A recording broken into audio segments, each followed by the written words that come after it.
Morning to everybody. First, my thoughts to everybody who might be affected by the fires right now. It's a crazy time, and I hope that you and your families are as safe as possible.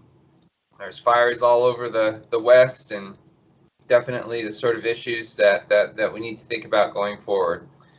So thank you for joining us today. It's the fourth of a four-part discussion series regarding building an effective science Delta science enterprise. And it precedes the Science Needs Assessment Workshop that is being held October 5th and 6th, and you're going to hear more about that from Amanda in a moment. So I'm Mark Lubell. I'm a professor in this UC Davis Department of Environmental Science and Policy, and I study how people cooperate in governance systems and the sorts of systems that California water policy veteran Phil Eisenberg once described as systems where everybody's involved but no one is in charge, and that's kind of like the science enterprise that we have in the Delta. And today we are going to be focusing on questions of science governance. What does it mean? What are the challenges with it? And how can we fix any of those challenges? So a little bit of housekeeping before we jump in. If you're on your computer, please mute your computer so there's no interference from background noise, and turn off your video if you're not talking. If you're on the phone, you can dial *6 to mute and unmute yourself. And we are recording this discussion. So the first thing we're going to start out with is with Amanda Bull from the Delta Stewardship Council. She's going to give a background on the Delta ISB's call for forward-looking science, our focus on climate change, and discuss why we're holding the Science Needs Assessment Workshop, which this conversation is a part of, and all the conversations before, all leading up to this workshop.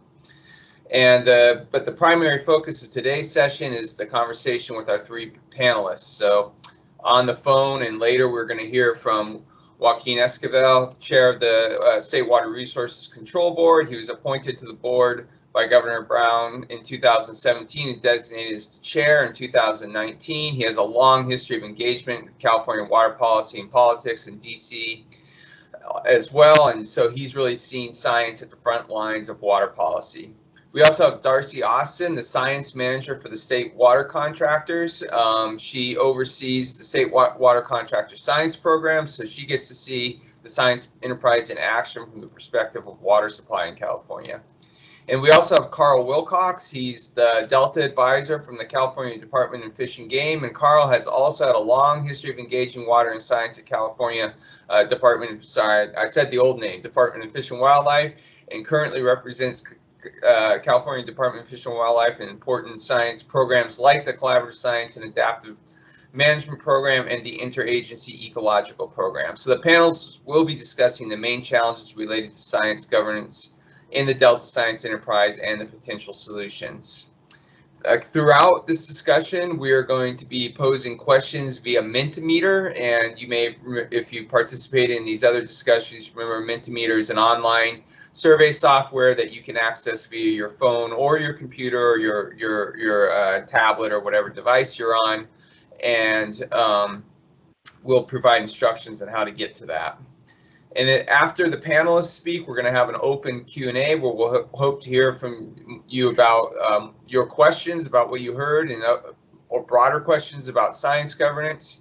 And if you want to make an oral comment during that time, you can use the raise hand function on the conference call to be able to do that, or you can provide written comments via the chat function. We'll do our best to keep track of those questions and moderate them. If you can't find the chat function, you can email to disb@deltacouncil.ca.gov in your comments. Now I'm going to hand this over to Amanda, who's going to take us through a discussion of the what's happening with the science needs assessment.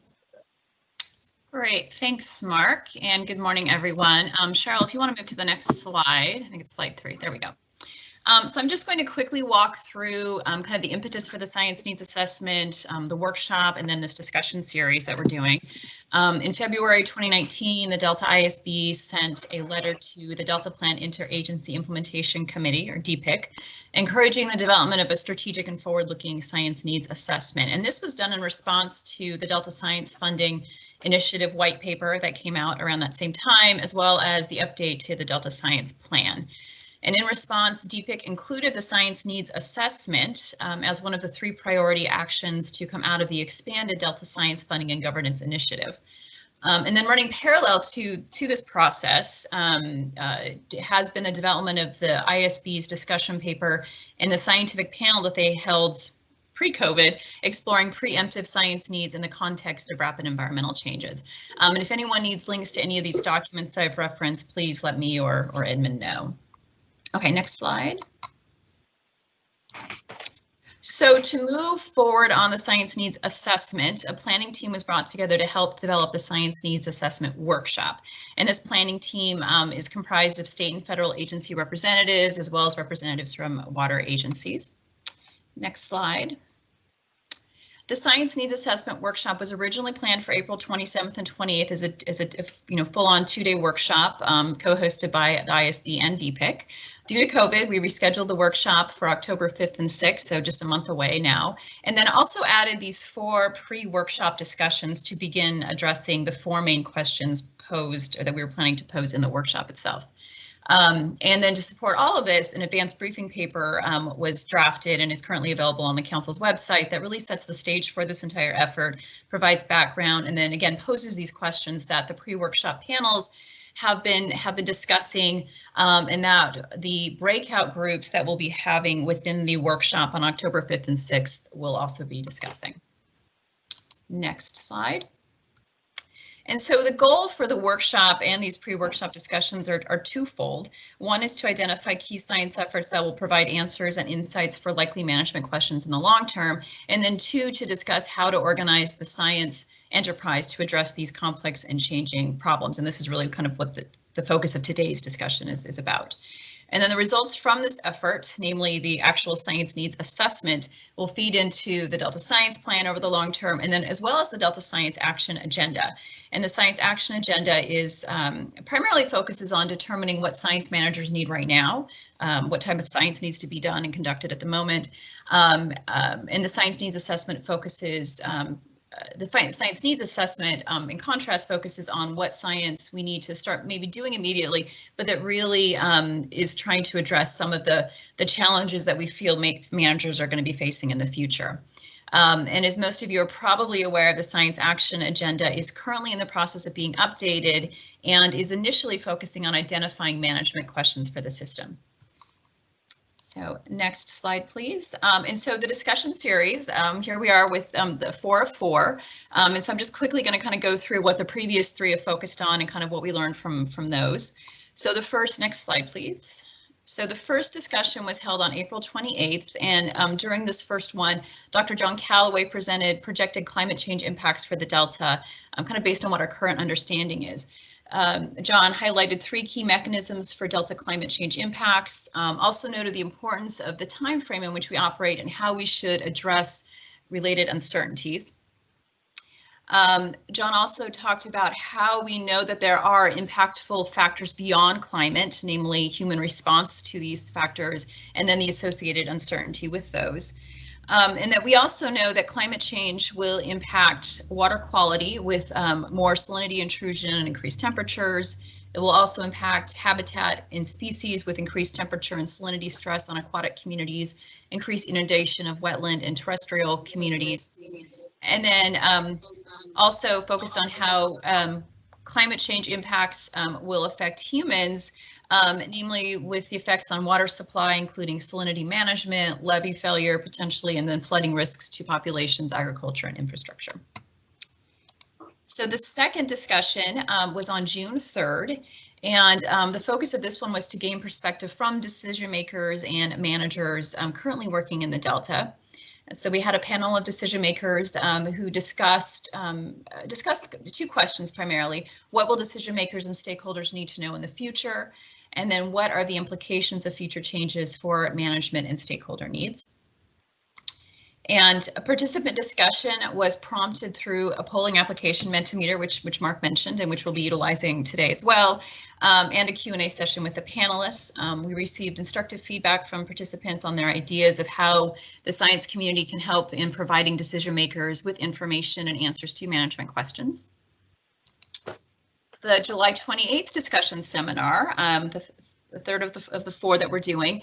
The focus of this was to speak with Delta scientists about how we can carry out the science that decision makers and managers need to meaningfully participate in a long-term science strategy. And the panelists, all the people that are actively managing science programs, discussed what science is needed to support future decisions. How are their respective science programs preparing for future changes? Is there anything that they would do differently? And then if they had strategic research goals or products that they're working on to meet managers' strategic science needs. So again, we had participant discussion prompted through Mentimeter and Q&A panels, Q&A session with the panelists, this time focusing more on specifically on what science is needed to support future decisions. You want to move to the next slide, Cheryl, for the participant input from the July 28th panel. So that brings us to today, the September 9th discussion series or discussion. So I will turn it back over to Mark now to get that kicked off. Oh, I think you're on mute, Mark. Thank you very much. The first thing we're going to do is we're going to take our first Mentimeter pause, where we have some questions for those of you who are listening in. So what I want you to do now is go to, on your smartphone device or computer, go to www.menti.com. That's MENTI.com. And there's a code there. Hopefully they'll also be putting it in the chat, but the code is 8161217. And I'll repeat that in a second. The responses aren't going to be linked back to you. And we're going to have you ask a question basically about who you are and your definition of science governance. So again, that's www.menti.com, and the code is 8161217. And I believe that Edmund should be putting this up. As a matter of fact, it's already up, and hopefully, yes, also in the chat, you see the code and the website. Hopefully, if you could put that up, Cheryl, for people. Well, it's been about 5 minutes getting this done. In particular, this question about what is science governance, a lot of people use the term governance in various ways. Not everybody is always certain exactly what each other means by that, so we would love to know what you think it means, and I believe the panelists will also weigh in on that idea.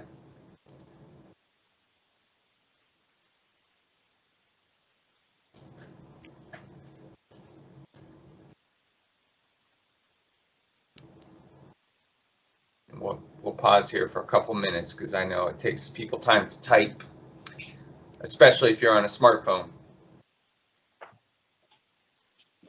Unless you're my 13-year-old kid who apparently can speed type on a smartphone.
Oh, hey, Mark, are you still there? Yep, I'm still here. We're getting an interesting mix of responses here, that's for sure.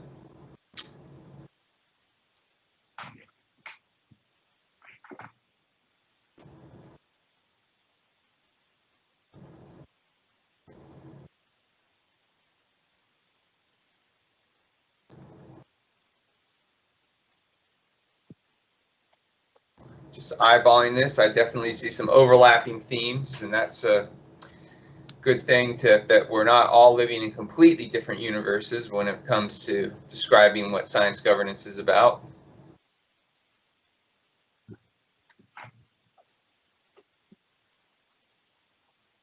Still seem to have some answers rolling in.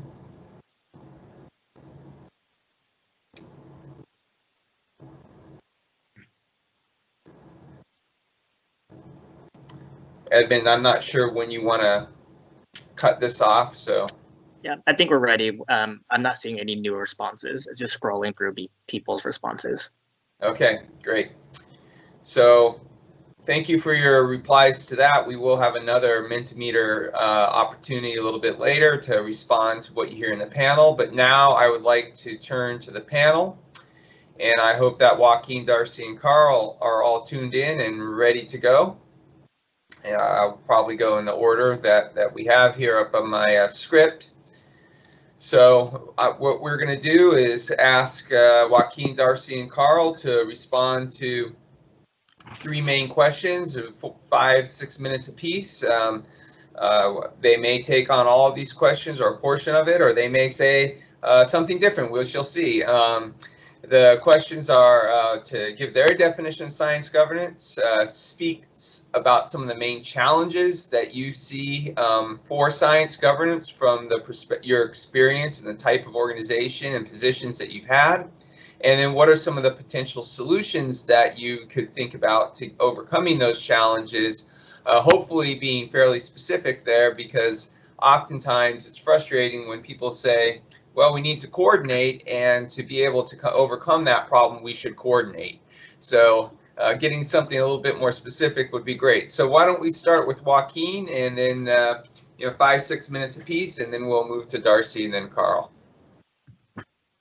Thanks, Mark. Really appreciate it. And just want to start by thanking as well the Delta Stewardship Council and Susan Tatayan for the invitation to participate today. And join Mark as well with acknowledging that there's an incredible amount of pain happening throughout the state as we fight fires and continue to see communities impacted and our watersheds impacted in incredible ways that it's going to be difficult. And so just want to acknowledge and thank everyone that's involved in response currently and will be continued to be involved in cleanup and continue to recover. So I want to thank as well that you put the Mentimeter question up, because it helped me think through as well. What does science governance mean? As you noted, Mark, I've had the privilege of spending a number of years in DC working for Senator Boxer on water issues through the beginning and much through the last drought, and saw at the legislative level, at the federal level, and Congress, what it means to not have good science governance, and what it means to then the discussions that we have around how to resolve some of our most wicked challenges, particularly within the Delta.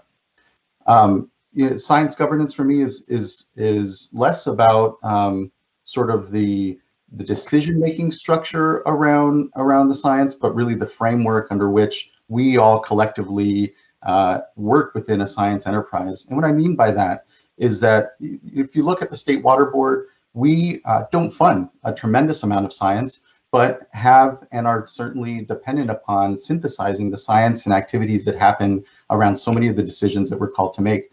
On water quality, that might be regarding impacts to copper or zinc, to benthic and other organisms in watersheds.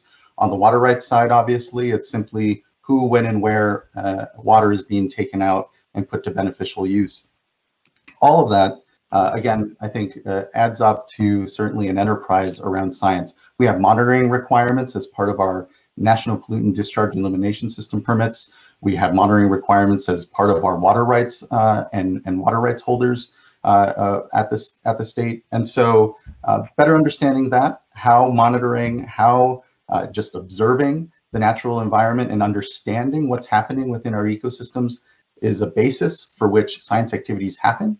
And to recognize that science itself is just a process.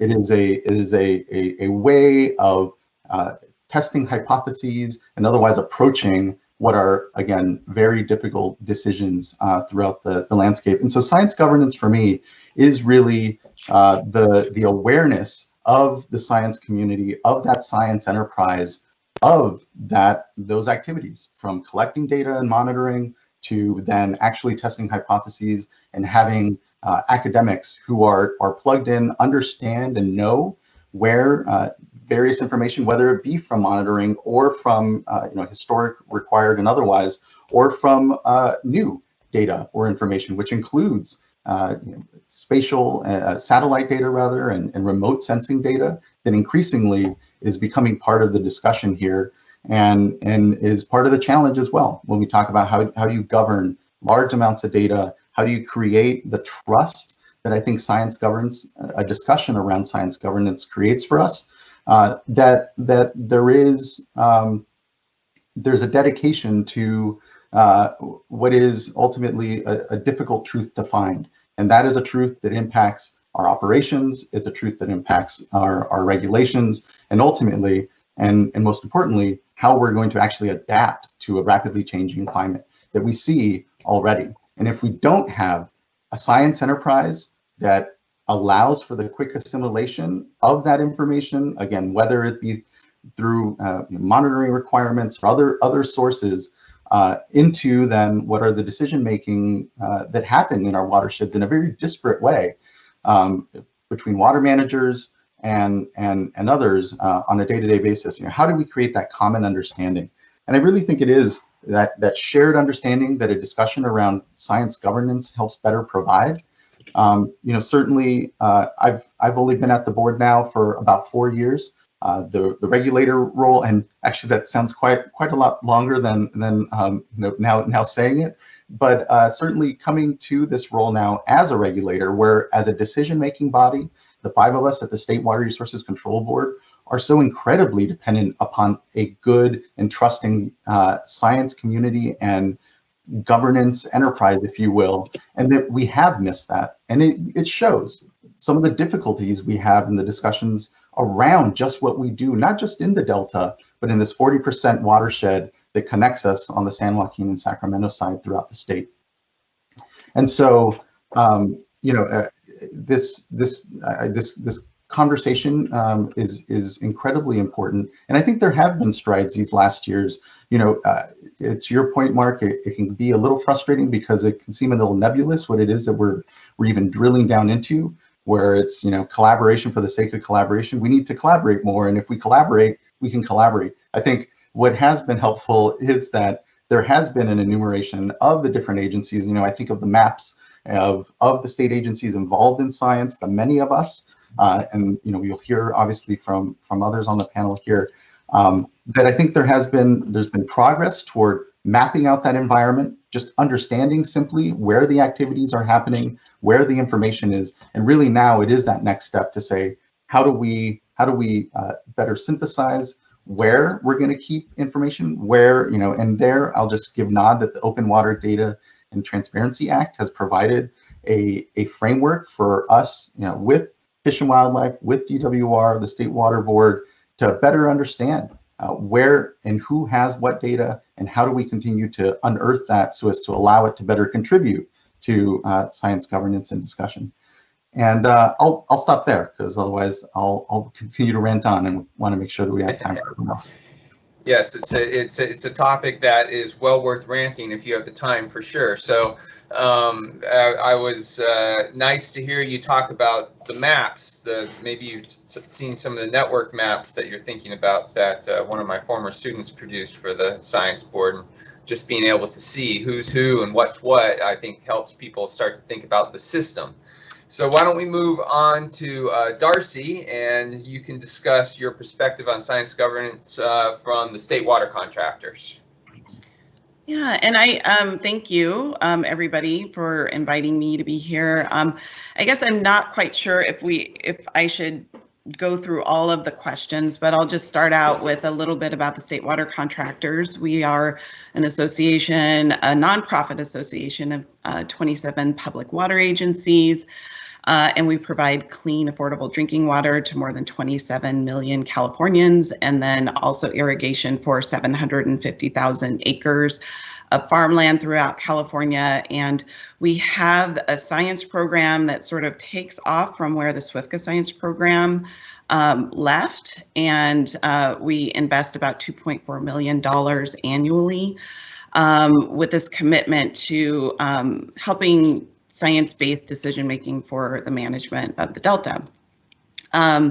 And so when we were scrolling through the responses, and a lot of what Joaquin said, I think you'll hear in my response to defining science governance. And I think it's this nexus where people, so our scientists, our water managers, decision makers, and even administrators of science and the stakeholders, and then the practices, so our fundamental science practices, our data analysis and reporting, how we synthesize and communicate that information, plus our organizations, our cultures, and those things differ between or among organizations. And then sources of funding and how funding is allocated. And all of that meets to support better decision making and management of our system. And I think it's also the process of how all of that levels up to what we call the Delta enterprise. And some of what's included in my mind is how we work together, how we don't work together, and then what gets left behind when we don't work together and support common goals. So I think ultimately it affects how we advance our understanding for the benefit of the Delta and the species and water supply reliability.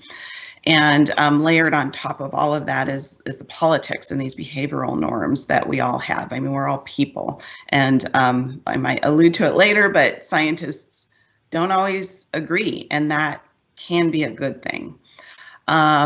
I'm gonna just give a quote that Jessica Pearson from the Delta Stewardship Council put in a blog post last year. So science governance, well, in a complex system like the Delta, governance is not just about one organization making a decision, but rather multiple organizations and systems of linked entities making decisions to advance common goals. So I think that's a great nutshell version. Obviously, when you have so many people working in the same system and so many cooks in the kitchen, it's really important that we not allow those differences in our cultures and attitudes and opinions impact the legitimacy of the science as a neutral party. And then we have leaders in our science community, and there is this obligation to take the science as it comes. So translate this information into simple and effective policy for decision making, and then deliver that to the right people at the right time and the right place. And so there's just a lot of moving parts, and that's why collaboration is important. So we do have a lot of collaboration working with our partners in academia, within the agencies, and if we get to it, I'll talk a little bit about some solutions. I don't know if you want to do that now. I guess, do you want to do that now, or do you want to do that separately? Well, if you have, if you have a challenge, we're almost out of time for your segment, but if you have like a key challenge and solution, or a key solution you want to talk about that you think we should do, definitely we should hear it. Well, I think some of our challenges, I have three. So we work in silos. We're very balkanized in the system. We don't necessarily, and related to that, we don't necessarily agree on what the common goals are and a common set of objectives. And that's why this Delta Science Plan and the Science Action Agenda are so critical to our system. And then the third is availability of funding. So I just think that, I've been working in the system for a lot of years. I've never heard anybody say they don't care about the fish. People are very passionate here. But I think it's going to take a big leap of faith for us to all step outside of our agency mandates to work together and find those common goals, do the hypothesis testing, which Joaquin talked about, and then be agents for change, because if we all care about the same thing, then we should be working towards those same goals. And then I'm just going to mention, so we have a lot of funding in the system, not just, a lot of it is through the state and federal water projects, but we have Prop 1 funding, which is a great source of funding for a whole host of projects. We have funding that supports infrastructure for adapting to climate change. And then I'll just finally mention the voluntary agreement, which is it's a new way of thinking about solutions. So it brings in the funding component that's looking towards providing additional flows, but then also providing additional resources towards management of habitat outside of what's in the permits. So that was a lot. Sorry about that. 5 minutes is a very short amount of time. Thank Indeed, you. Thank you. It is hard to get a lot of information out in that short of time, but we're trying to get take a tour of as many perspectives as possible. So yeah, so why don't we move on to Carl and see what he has to say from the perspective of California Department of Fish and Wildlife. Thanks, Mark. And I'm going to try to build off of what Joaquin and Darcy have put forward. I think all of those things are very relevant. As far as science governance, it's something that operates at multiple scales. And since much of what I do is in the regulatory arena, there are those things that are components of regulation and science that's necessary to determine whether or not requirements are being met and if they're effective in addressing the problem being regulated. And those have discrete decision venues, whether it's the water board or our department as a permit issuer or a federal fish agency. Alternatively, there's the broader context of science and understanding how systems work ecologically and sociologically. And certainly the regulatory venue is more limited. And so I think it's important to recognize those differences. They're not separate because the regulatory is often subsumed in the broader context. But this is where things like the Delta Science Plan and the Science Action Agenda and now the Science Needs Assessment fit in. And I think those really need to set that broader context for what science needs to be done overall. There are many components, and I'll just highlight contaminants, let's say, that don't get the attention they probably deserve because they're not directly related to some kind of regulatory requirement specifically, and don't have a venue for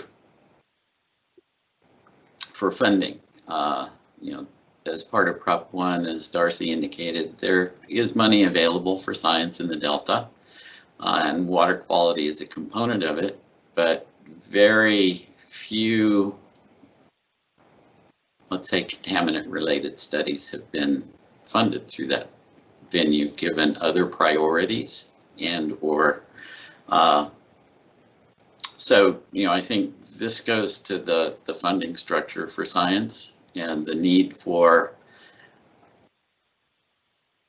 dedicated funding for science that's not tied to a regulatory requirement. So much of what is done is tied to regulatory requirements, and those are pretty specific and can be time-consuming and difficult to change. Not that they can't be changed, but there is a need for ongoing science. Historically, science in the Delta has been funded with bond funds, whether it was CalFed, the Ecosystem Restoration Program subsequently, and subsequently funding through other bond measures. And one of the kind of important things is the recent ability of the Delta Science Program receiving funding to do science on a broader context. So, I think that's a very important component. As to the issues of rapid environmental change, I think, that really is a need to understand what those management questions are and start to define them and develop some common goals around them, as Darcy pointed out. Having a common or shared vision for what you want to try to accomplish is a key component, and that becomes pretty difficult. I think I look to the collaborative science and adaptive management process that, let's see, we're coming up on our 95th monthly meeting as a venue for trying to develop that shared objectives and goals. And at 95 meetings, we're still working on that. I think, there's starting to be a recognition that the broader objective is not specific issues tied to regulation, but to recovery and what science needs to be done to address those broader issues. And that addresses these change issues as well over time. So I think, there's the broader context that I think is the science program, the needs assessment, the Delta Science Plan, and then, more topic specifically than specific science plans for specific topics that address management questions. One of the problems is that, it's hard to see where that science is being done and what questions it's addressing. There's lots of science out there, but it's hard to keep track of it. And, from an IEP perspective, it's hard to look at the IEP work plan and really understand what the science program is for a specific topic. There's a lot there, and if you're familiar with it, you can pick those things out. But it's not something that's easily presentable to somebody. And in the broader context of science, as it's applied in the political arena, I think it's really important to be clear what the science program looks like, whether it's a topic-specific one or a broader one, to achieve funding and to have a coherent implementation approach. Often we see, particularly from the federal side, somebody coming up with an idea and saying this is going to address our concern, and then it's taken up as legislation, and then we have a program basically imposed from the outside that may or may not really be all that effective. And I've seen this happen several times over the last 15 years or so of my involvement in the Delta. And I think this happens in the absence of agreed upon approaches and specific plans that you're implementing. You have to have a plan that's implemented consistently to be able to collect the information you need to make decisions over time in an adaptive management framework. And that is really problematic right now. In the absence of adaptive management plans themselves, we're working through our current incidental take permit for the State Water Project. There is an adaptive management program or plan that's part of that. Now it's working out the details of the elements within that plan that need to be considered in the adaptive management framework. So as far as potential solutions to key challenges, I think a lot of that involves coordination and the mechanisms for coordination. And how that's coordinated, I think there are venues for that through the Delta Science Plan, through the needs assessment, and through engagement through the Delta Plan Interagency Implementation Committee in being able to work to coordinate the activities of multiple agencies. And we've seen that through the recent work in response to the ISB's letter and this issue around addressing broader funding needs and how you set management priorities and those kinds of things moving forward to advance the Delta science enterprise.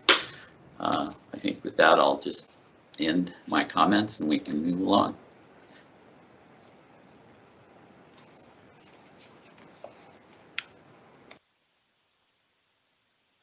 Mark, I think you're on mute.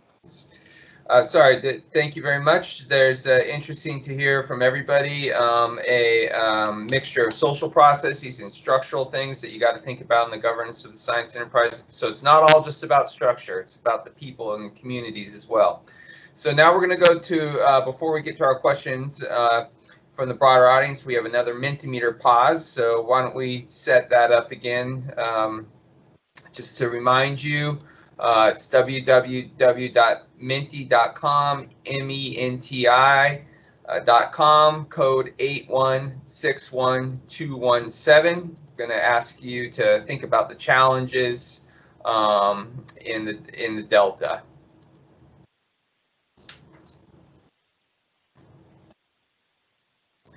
And then after this is done, we'll open it up to questions to get any responses that you might have to the comments that were just made, or any other things that you would like to ask about science governance.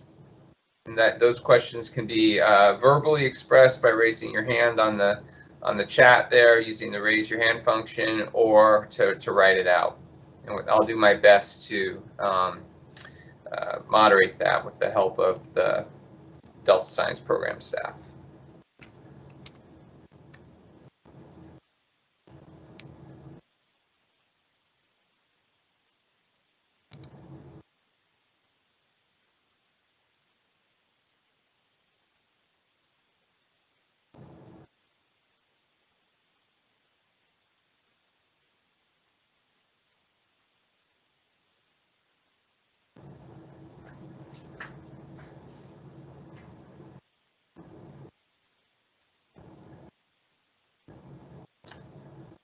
So a variety of answers coming in, already some interesting diversity there, and some interesting zero answers in my opinion. For example, level of staffing not being the huge constraint in everybody's eyes.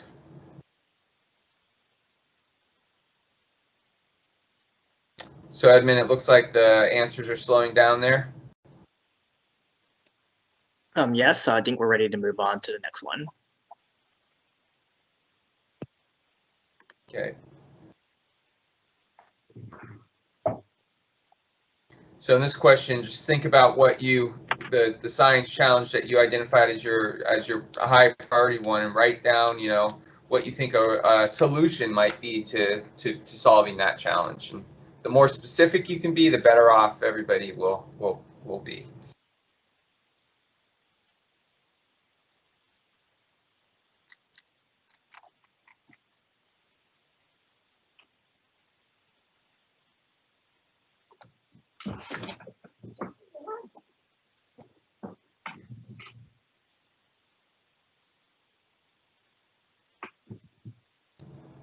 Now, this first one that came in, I feel like maybe we planted a spy among you to elevate the discussion of governance to the highest levels. Of course, I agree with that.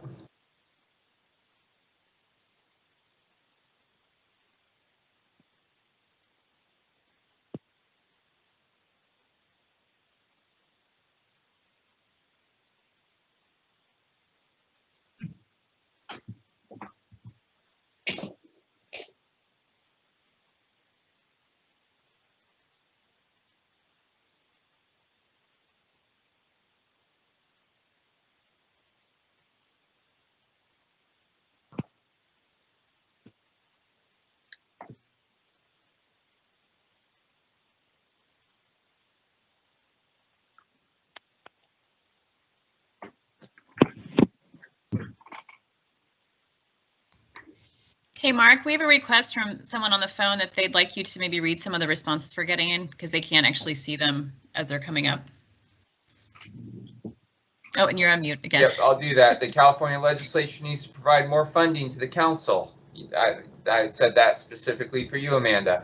Trust, this could be improved through leadership. Follow institutional policy and procedure. There's a lot of discussion about leadership, which I think is an interesting thing. Well-defined processes, legislation directing consolidation or creation of new agencies, always a controversial and highly debated topic. Marketing the need for science and governance in 2 pages or less. Academics aren't that good at that, but when we engage with policymakers, we do try to stick to keeping things jargon-free and less than in short, because people don't have a lot of time. Specifically assign high-level managers. Scientists, not politicians, provide leadership and direction. Some of them are scrolling through. I'm not sure there's a solution. Each agency has a set of goals and is obligated to address. So I'm seeing some repeats here, which suggests that we probably are at the end of the answers here for this Mentimeter, and we should go ahead and move on to the question and answer. So why don't we do that? Why don't you think about what questions you would like to ask and either write it in the chat or you can raise your hand, and I will do my best to monitor that. And I just to get the ball rolling while people are thinking about it, I'll go ahead and start the first one. A lot of people mentioned leadership, both in your comments from the panelists and also in the Mentimeter question. So what exactly is leadership in the science enterprise? Who provides it? Where does it come from, in your opinion? Darcy, you want to start us off with answer to that? Yeah, I mean, so we do have this decentralized system. Can you hear me? Sorry, I was getting a little feedback. We do have a decentralized system, so leadership is in multiple ways. So we have it within each agency, but then how do those agencies work together? So Carl mentioned DPIC and CSAMP. So what are those ways that we can work together? But I think the leadership doesn't have to come from the top. Leadership can come from the bottom. And so when I mention those agents of change, being able to keep your eyes focused on what the goals are, and I think some of what we lose in our system because we don't step outside our agency mandates is that we are having species that are still in decline, and nobody wants that. So being okay to be wrong. Carl mentioned adaptive management, so getting on the same page with what that really means. I think a lot of those things come from the bottom up and not necessarily from the top down. So how can we all be leaders? Okay, what about you, Joaquin or Carl? Any thoughts on where the leadership might want to come from? I think what's really important there is actually being mindful of developing leaders. And I think, so much of bringing clarity really, again, to the science process and making it accessible to the public is how we help create leaders in this space. I think that we have to be, and yes, it is incumbent upon current leadership, but I think there even it really is about how are we developing not just the leaders here that we need in this moment, but who are the leaders that are going to be here in 5 years, 10 years, and 15 years, who are coming out of the universities, who have been exposed to many of these discussions for decades, perhaps their interest stemming even from elementary school. And so I think we need to be mindful of that pipeline of leadership, particularly in the water space and particularly in the science space, and would be what I would sort of just add there. Okay, great. Thanks. Carl, do you have any thoughts on the leadership question? And hopefully we'll see some hands being raised and some chat questions coming in while Carl is talking about leadership. Well, I would tend to agree with Darcy that, leadership is something that, comes from within, and encouraging that is a key component. Encouraging particularly younger science, in the last number of years, I have seen an amazing influx of incredibly talented and gifted young scientists, both within my agency and other agencies, and the level of scientific thought and initiative that's going on today, and the desire to collaborate is pretty impressive. And I think we just need to keep encouraging that and creating an environment for that to, flourish going forward. One thing that's true hearing from the academic perspective, when we have talented PhD students and master students coming in, is trying to make sure that we partnership with not just other universities, but finding a pipeline to the more applied science settings where that talent can also thrive and really have a really fun and enjoyable career. Not everybody has to be a professor, that's for sure. Let's see, do we have any hands up here? There's over 50 people on this call. Surely somebody's got some comments about governance or a question about governance. I'm seeing Bruce DeGenero with a hand up. So Bruce, do you want to chime in? Sure, thanks, Mark. I just would leverage off of what Darcy and Carl said about kind of growing it from within, but I think there's one other element, which is that we need to empower.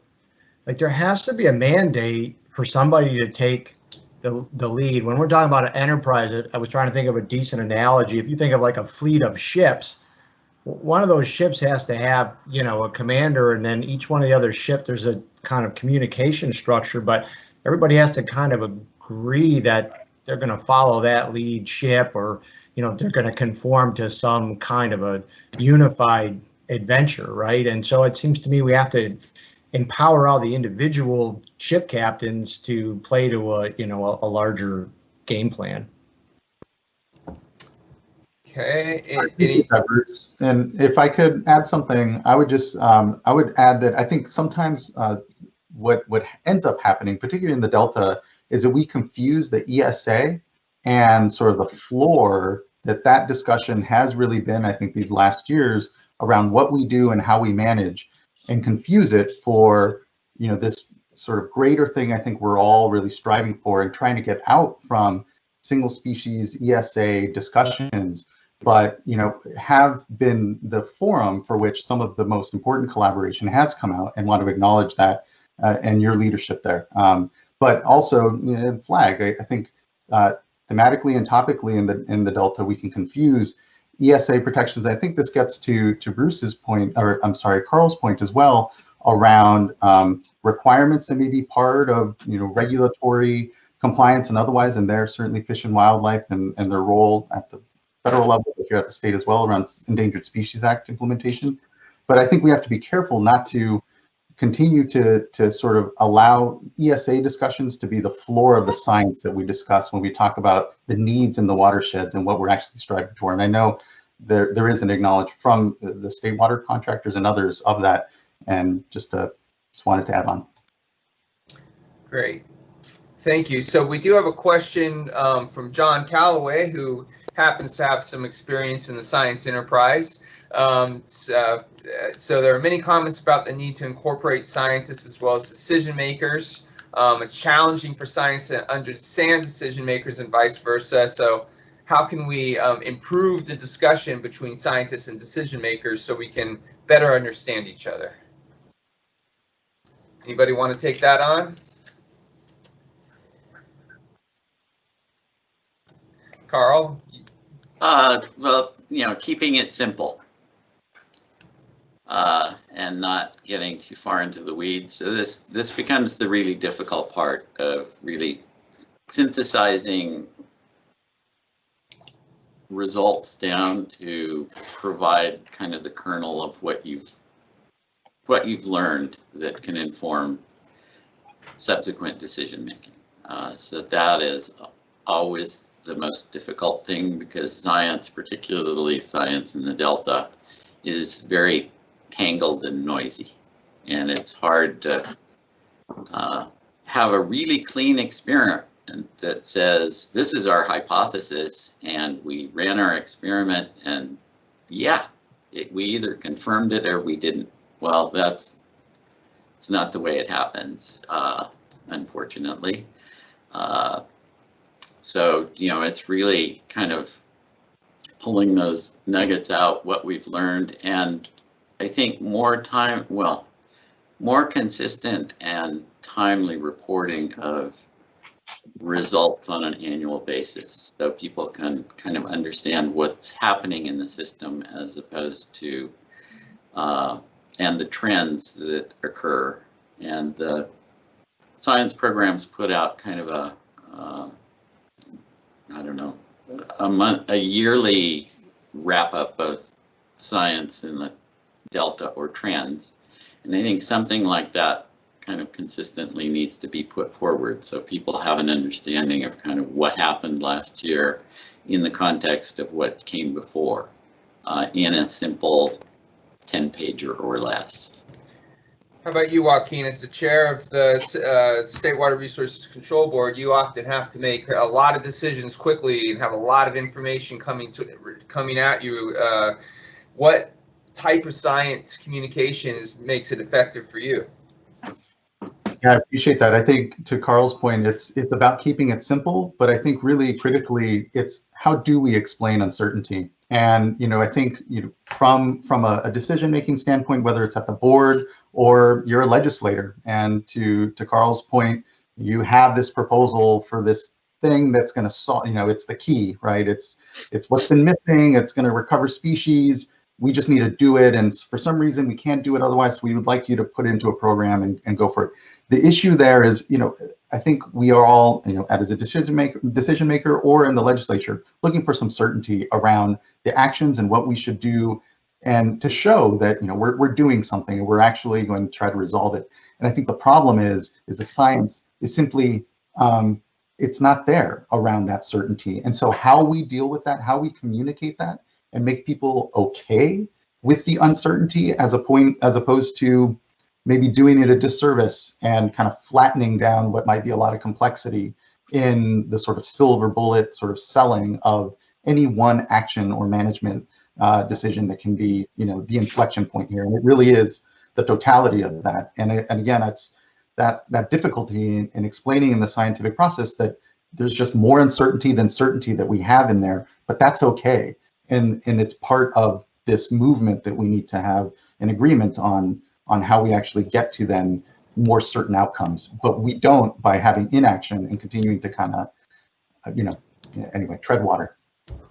Thank you. And Darcy, you often have to translate between the interests and concerns of the state water contractors from a water supply perspective and the broader science enterprise about, say, the overall Delta ecosystem. How do you manage that interface between what the state water contractors are interested in and the broader ecosystem? I was very lucky when I was interviewing for this job. One of the things I asked about was whether or not it would keep a focus on science, and regardless of what those outcomes might be, because we all know we may get answers that we don't like. And the answer was yes. So I felt very comfortable stepping into this job.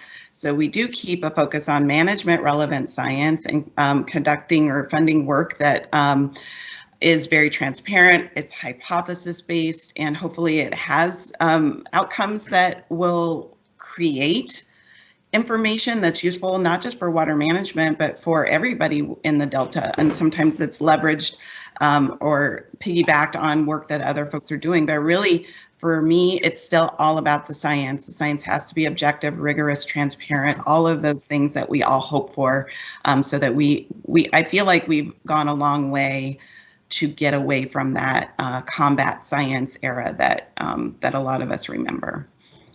And do you mind if I chime in a little bit on the communication piece? I think one of the things that the Delta Science Program does really well is the State of Bay Delta Science. And I think there's layers to science communication where you have peer-reviewed literature for scientists. State of Bay Delta Science can meet sort of multiple audiences, but then you do need to have that simple messaging that relates all the way back to the peer-reviewed literature for the managers and decision makers.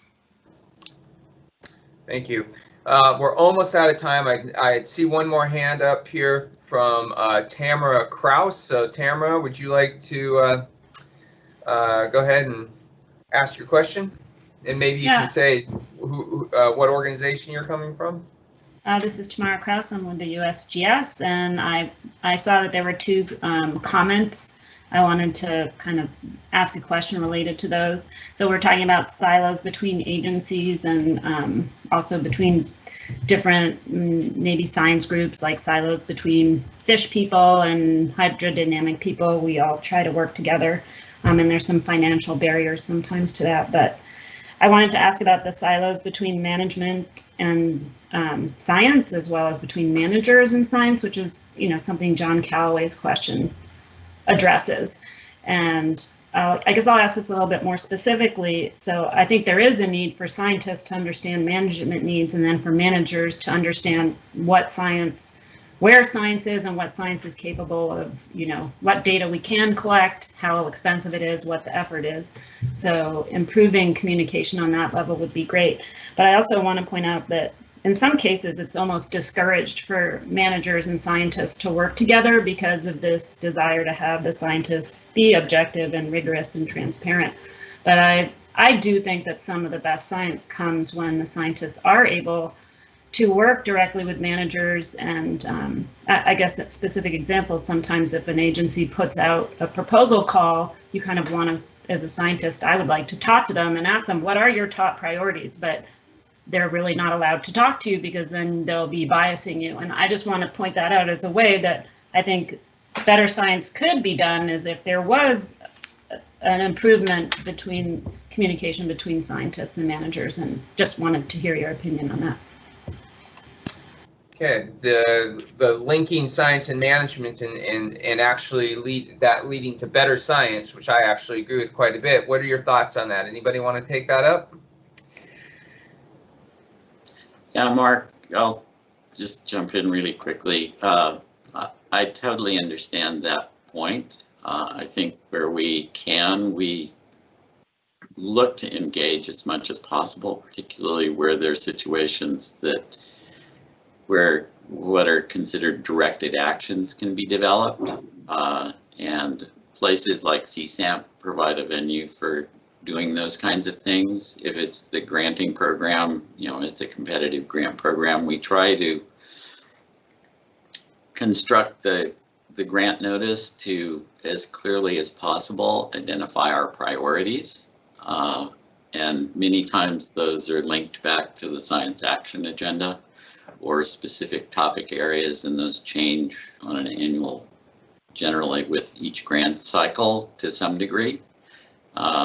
So, you know, I totally agree that it's important for managers and scientists to talk about these issues and or what the priorities are and how best to address them. And that goes back to kind of science planning and how you develop a science plan that everybody's aware of and has participated in and reflects what the needs are. Yeah, I definitely agree that it is critical to have that communication between managers in the watershed of infrastructure and otherwise, and then the scientists and the science activities that go on.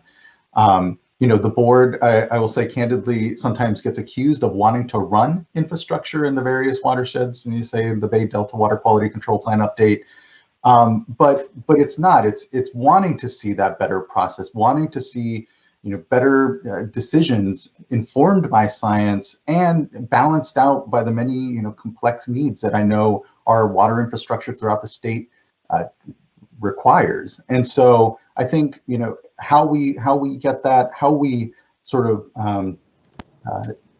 de-escalate the fear water managers may have around this sort of feeling that the loss of control over their projects, and instead see it as an incredible opportunity to use our existing infrastructure in just greater informed ways, and can do a lot more with it if we do, and open up that trust. But it's difficult. Again, the board often gets accused of wanting to run the infrastructure of these local agencies. And it's simply more about wanting to see a better process around the considerations in science in the running of them to begin with.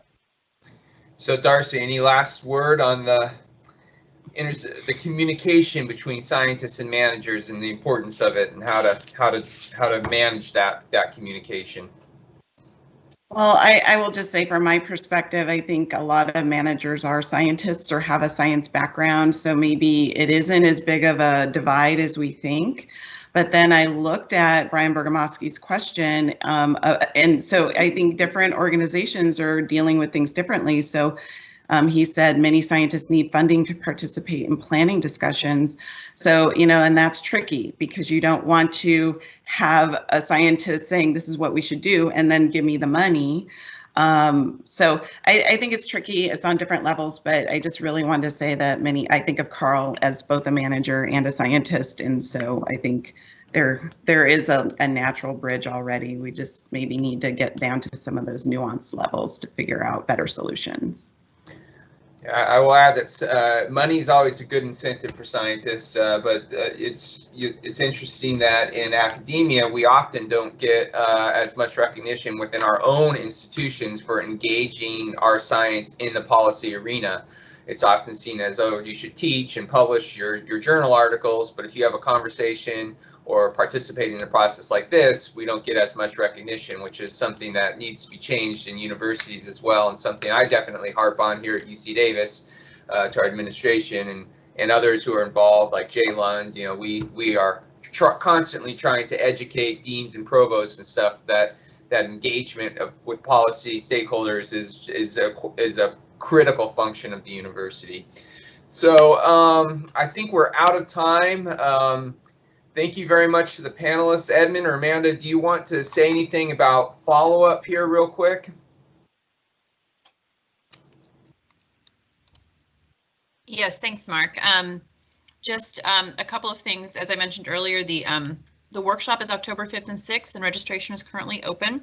So please go to the council's website to find links to that. And if you have any problem navigating that, please let myself or Edmund know.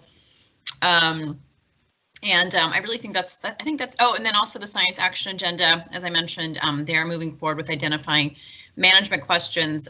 They have a workshop on the 29th of September, a week before the science needs assessment workshop. I believe that registration has closed for that, but if you really want to attend and forgot to register, reach out to us as well and we'll see what we can do. And then finally, the actual science needs assessment itself, the plan is to have the final report out in January of 2020. And we will be doing like a synthesis of this panel, making a short synthesis of this, myself and the rest of the team. So if you didn't have a chance to comment or would like to say anything or ask a question to anybody, we can probably forward questions. And if you got any comments or thoughts that you would like us to consider, please reach out to the team here and we'll do our best to take into those accounts. So once again, thank you to all the panelists. I greatly enjoyed that conversation. A lot of things close to my own heart. I hope we can have more discussions like this going forward, and I hope that everybody will engage in the science needs assessment workshop if you can, where we will try to put some, final touches on this discussion and have some really specific action items to move forward. So I'm going to sign off and thank you once again and be safe out there. Thanks all. Bye-bye.